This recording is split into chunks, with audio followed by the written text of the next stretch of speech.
don Allah a isa man da wannan sako zuwa ga manyan malamanmu na sunna, don Allah. Farfesa Sani Umar Rijiyar Lemu, Farfesa Bashir Ali Umar,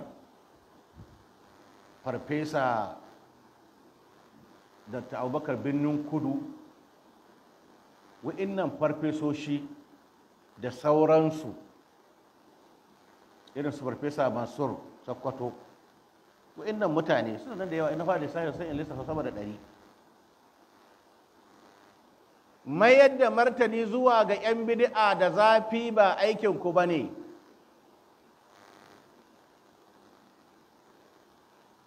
Domin mi? Domin aƙida ta bauta ma wani Allah ta yi kanta a cikin zukatan 'yan bid'a. Shi ko duk mutumin da yake da aƙidar a bauta ma wani, to za ka isko shi da muguwar tuƙa da warwara. In ka gama warware, in ya banko maka wata shubha ka tsaya warware ta, to goyi ma zai sake banko wata. Kamar ɗan tatsi ne ya ce, sun gama waccan a rikito masu wata, in ji shugaban 'yan tatsi ne. Wai ya jawo sahihul bukhari ya je wa shubha, ya so ka jawo sahihul bukhari ya je wa shubha. To ina kira ga waɗanga manyan malamai namu, don Allah mai da martani ga 'yan bid'a da lafuzza masu zafi, wallahi ba aikin ku bane. Aikin kawai ku warware shubuhar, kawai ku kyale su. Gado suka yi, wanda aka kansu yana nan bai mutu ba,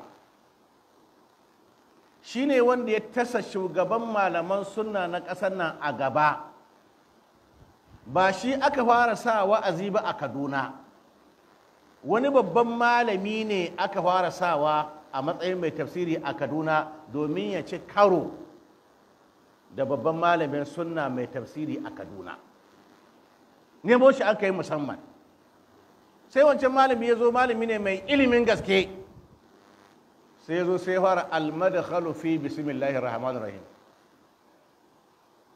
Almadakhal, madakhal a wajen fassara Fatiha, to madakhal na shiga bismillah da shiga fassara Fatiha, nan tafsirin wata ramana din ya ƙare. Saboda akwai ilimi a ƙasa. Sai ce kai wannan ilimi kai zai bayawa a rabu da shi a ji a ɗauko, a ce to akwai wani bahillaci wani gari na can gabaci a ɗauko shi a kawo shi. Shi kam in dan dai karatu babu karatu, amma akwai harshe kuma hatsabibin gaske ne. To shi yasa haka ɗauko shi a kawo shi Kaduna.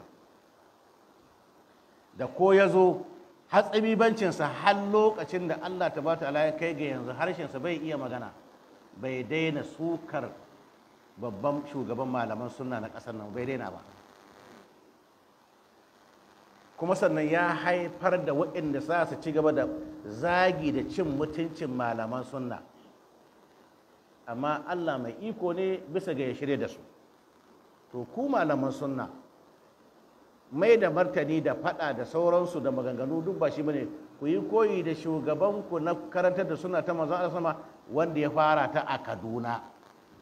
In ka saurare shi yana mai da martani, amma ina kake jin ba bakan magana, babu zagi, kuma ya yi tasiri. Kuma wanda yake ta zagin saɗin bai hana shi isar da sunnar ba. Kuma ko yanzu ya san cewa da'awar shi Sheikh Abubakar Muhammadu Gumi ta fi tashi ƙarhi a zukatan al'umma, kuma kowa ya san ita ce gaskiya. Shi ko tashi kowa ya san taɓargaza ce, burunguza ce.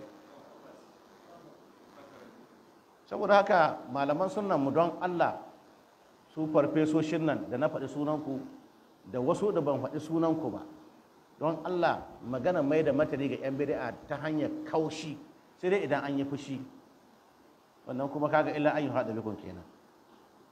Allah taimake mu. Na so da mu kai ƙarshen surar nan, amma dai bari mu bari sai Allah ya kai mu gobe insha Allah ta'ala, sai mu karkare ta, sai mu shiga kuma kisa annabi Hudu alaihi salam. Allah muna roƙon ka azata mu shika da imani akan sunnan manzon Allah, kare mu daga bid'a da kafirci da ainihin makirci da ilhadanci, kare mu daga ainihin talauci da matsuwa da tashin hankali. Azata mu aljanna firdaus, ya gafata mu iyayen mu, ka saka mu da alkhairi, shirye da zuriya. Subhanakallahumma wa bihamdika, ashhadu an la ilaha illa anta, astaghfiruka wa atubu ilayk.